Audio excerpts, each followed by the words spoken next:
ইমামে হোসেন যেদিন কারবালার ময়দানে শহীদ হবেন শুক্রবারে, বৃহস্পতিবার রাত্রে তাঁবুর মধ্যে বসে বসে কোরআন তেলাওয়াত করেছেন, দরুদ শরীফ তেলাওয়াত করেছেন, পুরা রাতভর নামাজ পড়েছেন। শেষ রাত্রে একটু তন্দ্রা আসছে হযরত ইমাম হোসেনের। দেখতেছেন আল্লাহর নবী স্বপ্নের মধ্যে ওই তাঁবুর মধ্যে তশরিফ নিয়ে হযরত ইমাম হোসেনকে কোলে নিলেন। আল্লাহুম্মা আতিল হুসাইনা সাবরান ওয়া আজরা, সুবহানাল্লাহ। ও আল্লাহ, আমার হোসেনকে তুমি সবর দাও, কালকে আমার হোসেন শহীদ হবে। আল্লাহ তুমি আমার হোসেনকে সবর দাও, সবর দাও।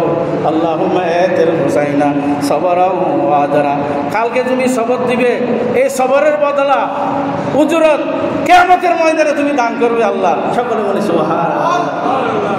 আতিল হুসাইনা সাবরা, আল্লাহ আমার হোসেনকে তুমি সবর দাও, আল্লাহ তুমি আমার হোসেনকে সবর দাও এবং কিয়ামতের ময়দানে তার বদলা দাও।